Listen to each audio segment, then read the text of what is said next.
mais um vídeo dessa nossa série de podcasts com médicos contando a experiência deles para vocês. E hoje com a Gabi, doutora Gabriela.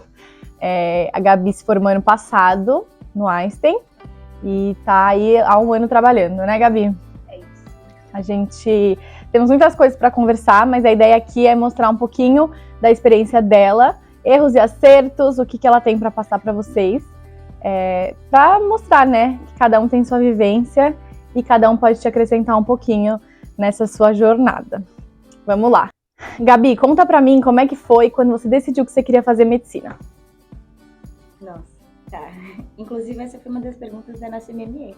Você lembra? Não. Eu decidi que eu queria ser médica aos 6 anos de idade. Meio bizarro isso. Tipo, uma criança falando que quer ser médica e vai seguir esse sonho. Mas eu ia no meu pediatra e eu adorava ir no pediatra, adorava os brinquedos, adorava o consultório, adorava tudo. Inclusive, a filha dele fez faculdade com a gente. E aí eu falei assim, isso é muito legal.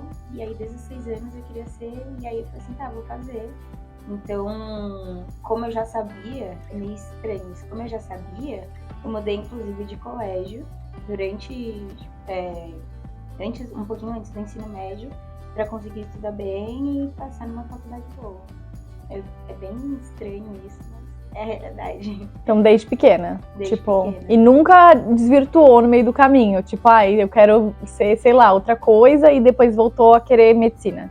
Não, pra falar a verdade, assim, teve uma vez que eu acho que eu enlouqueci, assim, falei assim, não, quero ser desembargadora. Eu achava legal o nome desembargadora, eu achava o máximo. Mas não tinha nem ideia direito do que fazia. Aí, que a gente conheceu também o desembargador numa viagem de família que a gente fez, mas não tem um lápis. Aí eu voltei pra medicina, que eu sabia o que fazer. Dissociou um pouco, CID, F, voltou, beleza. É isso. Tudo bem. E aí, como é que foi a escolha do Einstein, especificamente? Ou não foi uma escolha? Não foi a única escolha. Não foi uma escolha, porque assim, eu lembro que a prova era da PUC, da instituição da PUC, que eles faziam a nossa prova. E também faziam de outras faculdades. E eu lembro que no fim do ano que eu saí do curso da escola, eu nunca tinha terminado uma prova da PUC. Então eu fiquei assim, nossa, não vou passar, não sei nem o que eu tô fazendo aqui, e era prova de meio de ano. E obviamente a gente foi bitolada a vida toda, passar nas 4 universidades públicas que têm o maior renome e tudo mais. Mas, vou prestar Einstein no meio do ano só pra testar. E aí eu lembro que eu terminei a prova, eu fiz tudo a lápis, eu lembro muito bem dessa cena, eu fiz tudo a lápis, depois fiz tudo a caneta, tipo, passei limpo numa prova que eu nem tinha terminado, nunca tinha terminado na vida. E eu ainda saí 20 minutos antes. Aí eu fiquei assim, ou eu fui muito mal, ou eu fui muito bem. Foi muito bem, graças a Deus. Graças a Deus. E aí eu já tinha passado, aí no fim passei, e aí eu falei, não vou fazer. Eu tô indo bem, eu tava fazendo cursinho, eu tô indo bem, eu vou, né, tentar as públicas, que a gente era bitolado pra isso. Inclusive eu já tinha passado em uma faculdade no começo do ano, e eu falei, não vou fazer, era particular também, não vou fazer mais um ano de cursinho pra passar numa pública. E aí, no fim, meu pai falou assim, não, você vai. Que é uma oportunidade muito, muito boa, o hospital tem renome, então, por mais que seja uma faculdade nova, tem muito potencial. E cá estamos. E você se arrepende de ter feito Einstein? Nem um pouco. Porque no Einstein, começa pela metodologia ativa, que querendo ou não, faz com que você estude mais ou preste mais atenção. E ainda tipo, um monte de gente na mesa, é sensacional. Pra quem não sabe, as mesas do Einstein são mesas quadradonas, sentam 8 pessoas, né? Então senta o seu grupo inteiro. Eu sei porque a Gabriela era da minha sala. É isso, inclusive fomos no mesmo grupo. Várias vezes, altas tretas. Não entre a gente, mas entre os grupos no geral, né? E a gente ficava assim. E aí, não me arrependo nadinha, assim, porque a faculdade foi muito boa, eles realmente querem saber se a gente tá aprendendo, eles escutam os nossos feedbacks, assim, inclusive tínhamos feedbacks de fim de mês, inclusive, de fim de semestre, pra saber como que a gente tá, qual é o nosso olhar pra faculdade. Então, e sem contar o networking que a gente fez Eu também. acho que isso é um ponto mega importante, assim. Eu acho que pela faculdade ser pequena, todo mundo se conhece. Então, assim, você não é um aluno que vai passar batido. A gente até brincava que era meio quinta série, assim, né? Do tipo, você não pode faltar, você não pode chegar atrasado, você não pode... Porque todo mundo sabe quem você é, onde você senta, qual é seu grupo, o que sua mãe faz, né? Assim, tipo, todo mundo sabe a sua vida inteira. E isso, por um lado, é muito bom, né? Porque se a pessoa sabe quem você é, ela pode recorrer a você. Então, daqui 10 anos, né? Um médico precisa de um assistente. Ele vai falar, puta, mas a Gabi, né? Foi minha aluna e não sei o que. Então, ele sabe quem você é. Mas também tem um lado meio ruim, que, tipo assim, né? Você não pode fugir muito ali do negócio. Também acho. É exatamente isso. E, assim, às vezes eu até vou entrar em contato com alguns professores nossos, eu falo assim, é a Gabi da T2, e eles super sabem quem eu sou, eu falo assim, faz isso, faz aquilo. Então é uma coisa assim, sensacional. E aí até hoje vou assistir cirurgia, tudo, com os médicos que são super bons, reconhecidos mundialmente, e eu mando mensagem assim no WhatsApp pra eles, tipo, eu não chamo nem doutor, não sei o que, é só tipo, o nome. Cid, Cid, Bia, assim, várias pessoas, da URO também, então é maravilhoso, assim, eu gosto muito e não me arrependo nadinha. E a escolha da especialidade? Quando e como foi? Ou não foi ainda? Não foi ainda. Talvez eu esteja num surto também, que nem quando eu era, que nem com esse desembargador, mas eu entrei na faculdade querendo endocrinopediatria, justamente por conta da história do meu pediatra, que eu queria ser igual a ele. Então, entrei na faculdade, queria ser pediatra e depois... Só um PS, né? A gente às vezes não tem noção do quanto a gente inspira as pessoas. Imagina, esse seu pediatra, o quanto ele te inspira e inspirou outros pacientes, né? E a gente hoje, como médico, às vezes a gente inspira as pessoas sem nem saber, mas enfim. Inclusive, ele tinha um monte de paciente dele na nossa escola. Exatamente, gente, é verdade isso. É verdade. E aí... Você queria endocrinopediatria? Eu queria endocrinopediatria, só que assim, eu não tinha ideia, eu só achava legal, bonito demais. E aí eu fui passando pela faculdade e fui percebendo que, cara, pediatria não era comigo. Nem comigo. A gente deixa pra Isa do último vídeo, ela cuida das crianças. É isso. Mais contatos, tá vendo? Network. Exatamente. E aí eu falei assim, e aí eu me fascinei por cirurgia. Eu falei assim, cara, é isso que eu quero. Quando? Quando a gente tava, a gente ainda tava antes do internato, a gente terceiro ano? Aula de, Tá, meio da faculdade. A gente começou a ter aula de cirurgia, eu fiquei fascinada de, assim, poder cuidar do paciente, assim, com as próprias mãos. Porque uma coisa que me frustrava muito na clínica era assim, toma esse remedinho, daqui a 6 meses você volta pra ver se tá bem. E na cirurgia você vai lá e você tira das suas próprias mãos. Hoje em dia com o robô... Nossa, que pesado isso, achei pesado. Mas é intenso, assim, né? Então, principalmente em cirurgias oncológicas que eu acompanhava, assim, era muito legal, porque depois você viu o resultado, a pessoa ficava bem. Assim, talvez um sentimento meio imediatista, mas é uma sensação muito boa, assim. Então, você poder trazer de volta a pessoa à vida, assim, com suas próprias mãos, é algo que me fascina muito. E aí, então era cirurgia, aí a gente passou no estágio, e um dos meus primeiros subestágios dentro do estágio de cirurgia foi uro. E aí foi lá que eu comecei a aprender a dar pontinho na prática mesmo, porque a gente só treinava em boneco, em material assim, sintético, e aí eu comecei a aprender, e eles foram muito receptivos comigo. Então, e eles, gente, a educação da uro, a educação da uro com os pacientes é absurda. É diferente de qualquer área. Eu acho que você teve sorte de pegar uma equipe legal. Com certeza. Com certeza. Nada contra os uros, né? Mas eu já tive algumas experiências não tão bacanas. Isso é realmente verdade, até porque depende muito do residente. O residente está muito sobrecarregado e ele ainda tem que cuidar do interno. Mas acho que isso que eu tô falando é assim, a equipe de residentes que rodou com a gente no internato de uro era uma equipe muito legal. E isso, de novo, é uma coisa que influencia demais, né? Porque, por outro lado, a equipe que rodou na PED com a gente, não de residentes, mas os assistentes, já não era uma equipe tão legal. Então, muita gente que queria pediatria foi desistindo ao longo do caminho. Então, de novo, essa coisa, né? De o professor, o assistente, o residente, ele acaba te influenciando muito. Inclusive, teve o residente que me recebeu tudo, ele me explicava tudo. Então, ele também é um marco para mim, por exemplo, da mesma forma que o pediatra foi logo no começo da minha vida, esse residente. Quem que é? O Lucas Takemura. Lucas. Perfeito. Beijo, Lucas! Ele é perfeito e ele marcou muito, assim, ele me trouxe um ponto muito positivo. E eu falei assim, cara, eu quero ser igual a ele. Então, e aí eu falei assim, não, quero o URO, fiz meu estágio optativo na URO. E, nossa, só aumenta o meu amor pela URO. Mas aí, mais outra fase da minha vida, eu comecei a atender, né, terminei a faculdade. Comecei a atender no pronto-socorro e aí eu comecei a perceber que eu gosto dos pacientes psiquiátricos. Tá, então você tá na dúvida entre cirurgia e psiquiatria. Exatamente.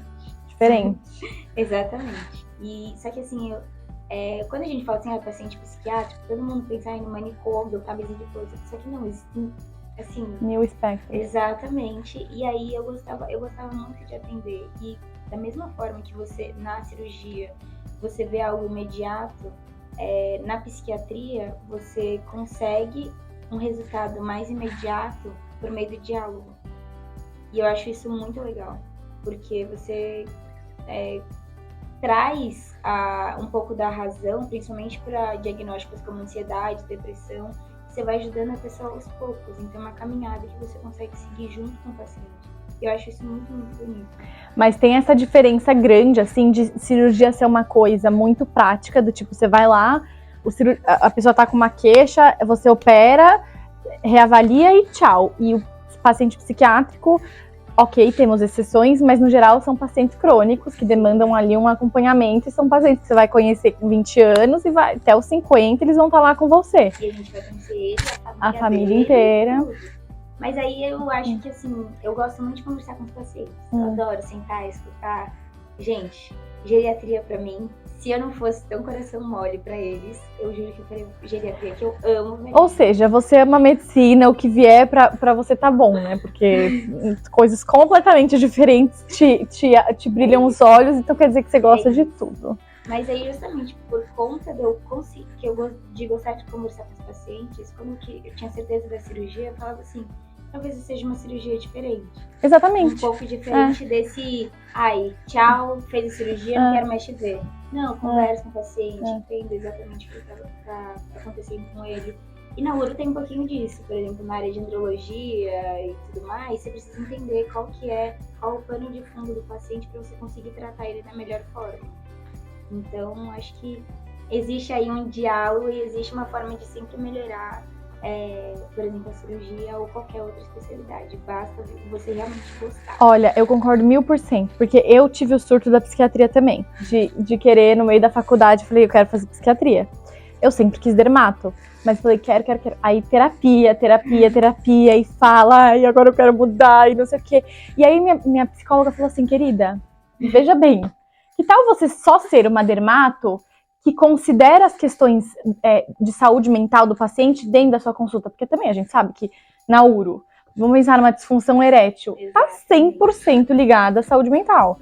Na dermato, um monte de patologia que está 100% ligada. Então, eu acho que às vezes a psiquiatria, ela vem na nossa vida para te acender e falar assim, como é que eu posso pegar essa humanização da psiquiatria e trazer para a minha especialidade e transformar a minha especialidade numa especialidade com viés diferente. E isso é tão importante, né? A doutora Geisa, que eu acompanho, ela tem super isso, assim, tipo, cara, se você não tratar a sua ansiedade, a tua dermatite seborreica nunca vai melhorar, entendeu?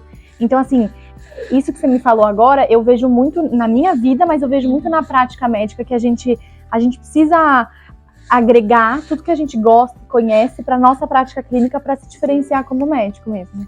Eu acho que isso tem um pouquinho da nossa formação. Também acho. Porque a gente está tentando em alguns lugares, assim, que a gente vê médicos de outras faculdades, inclusive, assim, das mais renomadas.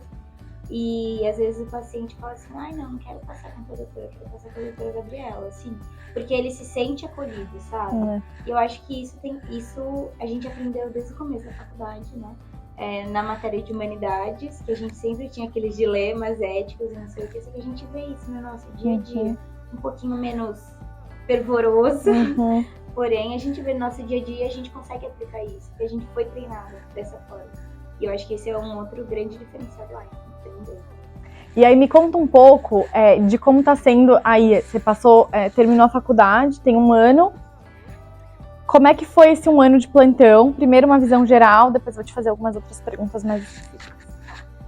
No começo, eu fiquei meio assim, não passei na residência, mas também eu ainda estava no surto da cirurgia da psiquiatria. Então, bom, tenho mais 1 ano.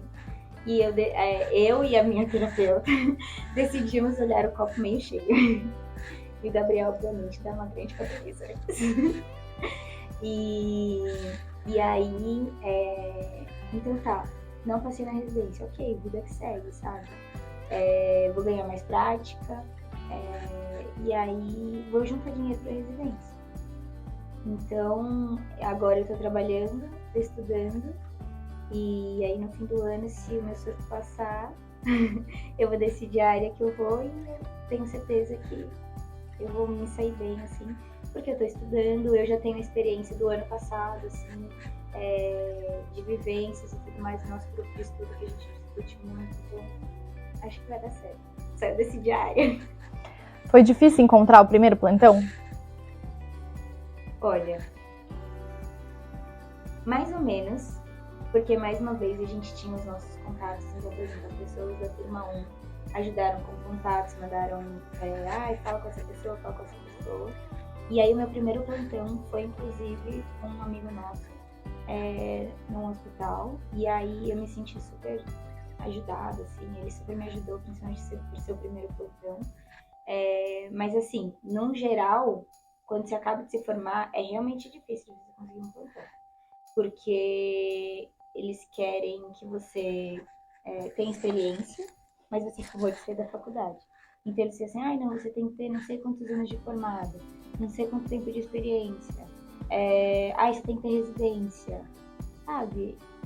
Eu falo muito que não é difícil achar plantão, mas é difícil achar plantão bom, né? Porque daí tem os que você fala, não, beleza, o cara tá lá, aceita qualquer um, mas ele paga, tipo, metade do valor que se paga num plantão, tipo, paga R$500 por 12 horas, ele paga no Pix, ele não declara o teu valor, e tipo assim, e você não sabe nem onde você vai parar, entendeu? Às vezes é uma rave no interior, aquelas raves de 48 horas, o pessoal totalmente, né, adulterado, cheio de entorpecente, como é que eu fui parar aqui, né? Tipo, então assim, acho que o mais difícil é não só encontrar um plantão, mas encontrar um plantão que te ofereça ali o que você precisa. O mínimo necessário, né? Então, assim, também foi uma das dicas do pessoal do irmão. Vê se tem emergência, se tem chefe de plantão, se tem emergencista, se tem um carrinho de parada. E assim, agora vamos ver. É o seu carimbo, é a sua responsabilidade. Você tem uma vida nas suas mãos de verdade. Porque no internato a gente fala assim, a gente é médico sem carimbo. Mas muda completamente. Muda completamente. Até na primeira dipirona você fica meio assim, será? Será que 1 grama? Vou passar só 500. É 1 grama, né, no caso. Algum perrengue? Sim. Conta aí. Teve um que inclusive foi esse ano. Depois de um tempo formada. E a moça ofereceu um valor bom. Aí quando você oferece um valor bom de plantão, já fica de olho. Já fica com o pezinho atrás. E aí ela falou assim, é em tal lugar, tipo, Sertãozinho SP. Só que eu não sabia que Sertãozinho era uma cidade. Eu pensava que era um bairro de São Paulo. E aí, o evento era 5 horas. Então eu tava, vou sair de casa umas 3 pra chegar na base, porque era uma empresa de remoção. Vou chegar na base umas 4, o evento é assim, tá tudo certo. Só que Sertãozinho é uma cidade de São Paulo. E aí, eu tinha que chegar meio-dia na base. Meio-dia eu estava em casa. Tipo, zero me preocupando. E aí ela falou assim, doutora Gabriela, cadê você? Eu falei assim, como assim, cadê? Na minha casa. Ela, você tem que chegar aqui agora. Era pra você ter chegado meio-dia. E era 12:30. Eu falei assim, Ai, tá bom, eu tô correndo. Aí, cara, saí desesperada, pegando E tudo. quanto nem tempo de almocei. São Paulo deu? 4 horas. 4 horas de São Paulo. 4 horas de São Paulo. E no dia seguinte eu tinha plantão, às 7. Era num lugar bem longe. E aí eu tenho que Tô acordar 6 da passada. manhã. 4 horas de São Paulo. Mas pelo menos o plantão foi de boa. Foi. Era uma festa junina, Tá. bem tranquila. Mas, né? Não é que foi esse ano, ninguém. foi esse mês. Tipo Foi. assim, foi agora. Tipo, um ano de formada, ela não aprendeu ainda a botar no Waze o lugar que ela vai trabalhar. Não, Tudo o bem. pior é que eu fui, só que esqueci de colocar rota. Porque pra mim, Sertãozinho, São Paulo, é um bairro. Meu Deus. Tá bom, tudo bem. Ok. Eu fiquei até nervosa aqui. Você perguntou. Gente, eu tô passada. Pois é. Mas tá tudo bem, a gente Tá vai tudo bem. aprendendo. É isso. E algum conselho pro primeiro plantão? Usar o mapa. Usar o mapa. Usar o mapa, fundamental. E perguntar, porque tem aquele grupo de WhatsApp dos médicos, só de médicos, né? Contextualizando, tem um grupo de médicos de São Paulo inteiro, às vezes de outros municípios, de outros estados, que anunciam plantão em um, e aí a gente vai perguntar no grupo 2 se é decente ou não. Então, dica, pergunte se é um lugar bom, se realmente tem tudo aquilo que a escalista tá te falando que tem. Porque às vezes eles estão desesperados, aumentam o preço, falam que tem tudo e na verdade não tem nada. E essa é ele. E outra coisa que hoje em dia não é nem merchan nem nada, mas precisa ter uma conta PJ. Porque ainda mais a medicina tá passando por uma pejotização. E assim, ainda mais a gente recém-formada. Conta da tua experiência, porque eu sei que você passou por uma experiência aí de, literalmente, de pejotização do serviço que você tava. Conta um pouco disso. Então, eu procurando os meus primeiros plantões, ai, doutora, você é PJ? Ai, você tem, faz nota fiscal, emite nota fiscal? E assim, a gente sai da faculdade sem saber nada disso. Por mais que a gente tenha tido matéria de gestão e liderança, a gente não sabia. No máximo que a gente fazia, mais ou menos, era um fluxo de caixa que eu pedi pro meu namorado, que é engenheiro, fazer pra mim. É isso mesmo. Ninguém ensina essas coisas básicas, né? Exatamente. E a gente ficou desesperado.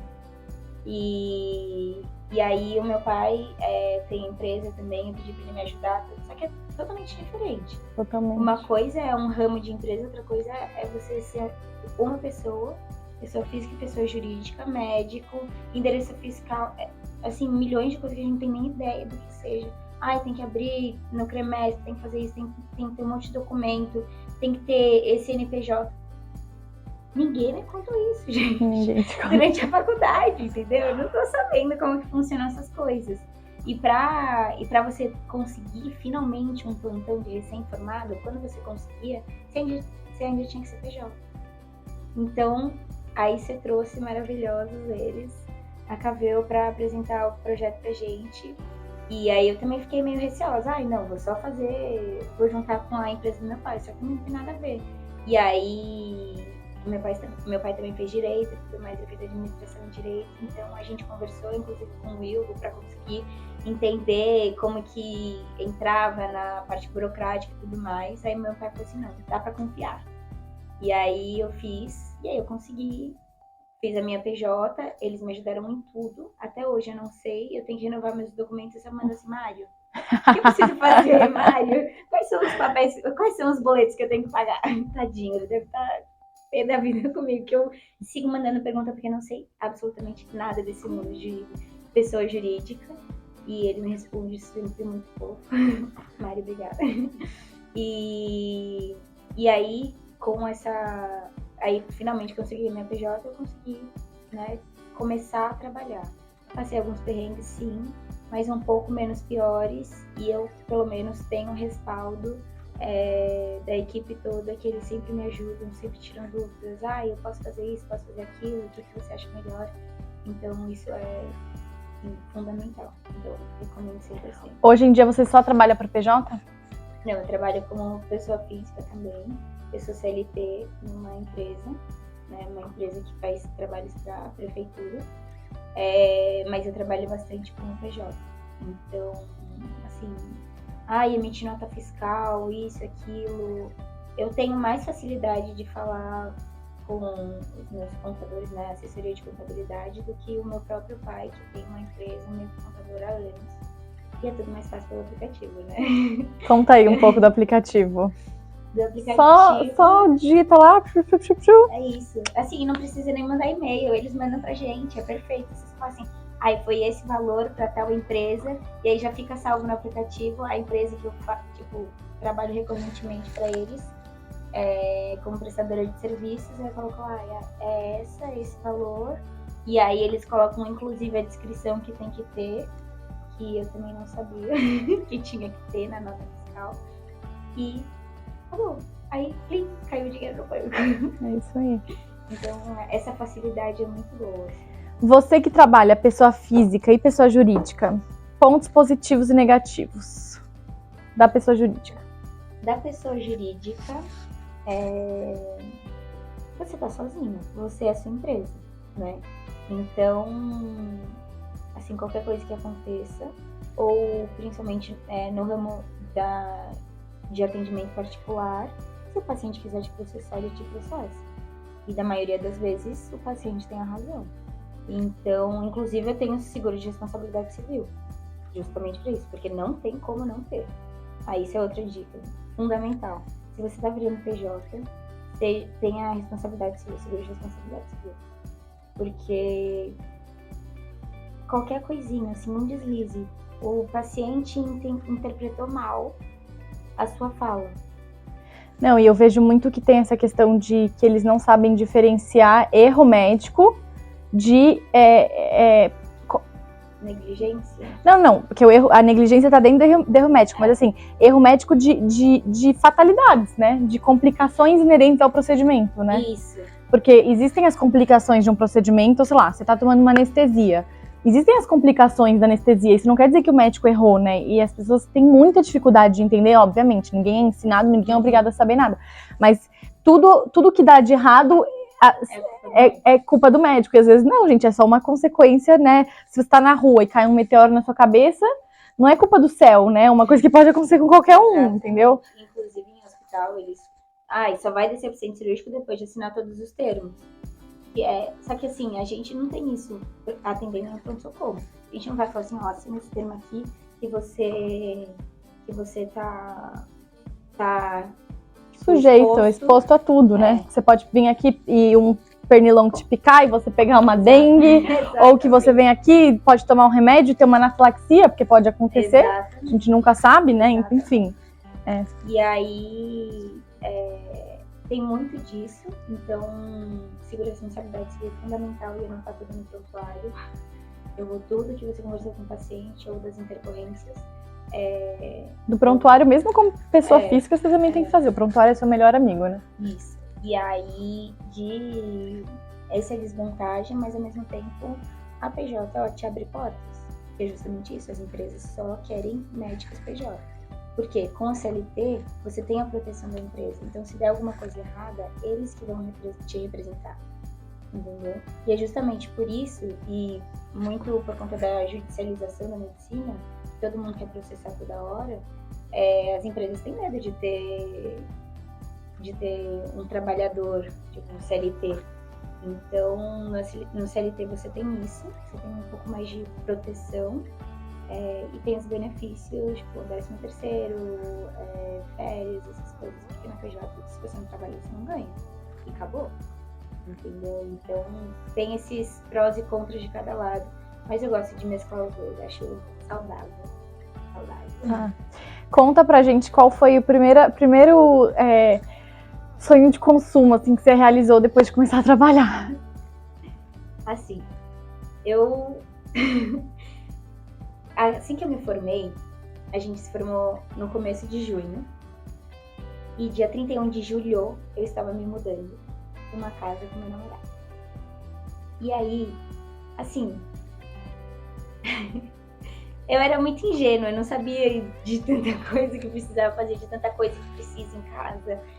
E na casa dos meus pais era sempre assim, não, tem ali, é só pegar ali. Ai, pai, preciso disso.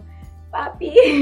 Papi. E aí na hora eu fiquei assim, tá, precisa comprar esse eletrodoméstico. Então, uma das primeiras coisas que eu comprei, com certeza, foram coisas pra casa. Eu não lembro exatamente o que, mas assim, coisa pra casa. Eu acho que, não sei, eu não lembro exatamente. Não mas tem problema. Foram coisas pra casa, porque eu me mudei e eu não tinha nem noção do que era se mudar e morar sozinha. E qual que é seu maior sonho profissional? Acho que meu maior sonho profissional como eu ainda não decidi minha área, eu acho que isso é muito da minha essência. Eu sempre quis ajudar muito, eu sempre abracei muito tudo que aconteceu ao meu redor, inclusive é um trabalho constante na terapia. Uhum. Então, oferecer o melhor que eu posso ser para qualquer pessoa que passar comigo por paciente e que a pessoa tenha se sinta confortável, meu paciente se sinta confortável comigo para qualquer situação em que ele esteja. Então, trazendo um pouco daquele lado de humanização da psiquiatria, mas que eu possa aplicar isso em qualquer lugar que eu esteja, independentemente da área, psiquiatria, cirurgia, geriatria, pronto-socorro, acho que é isso. Alguma mensagem final aí?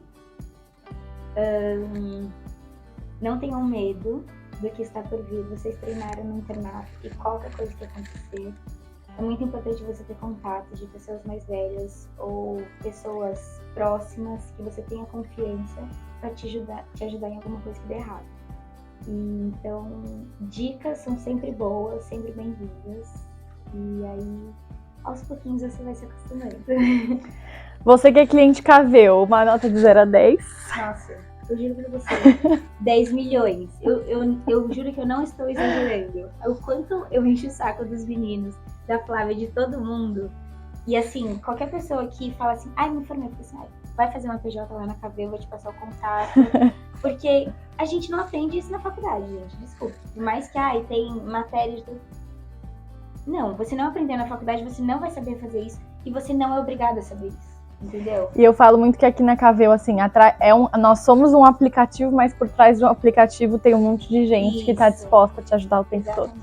Tem até outras empresas que têm aplicativo, mas são robôs que estão respondendo. E aqui é tudo automático. Pessoas. É isso aí, obrigada, Gabi. Obrigada. Obrigada a todo mundo que ficou até o final. Se vocês tiverem dúvidas ou sugestões, deixem nos comentários. Beijo.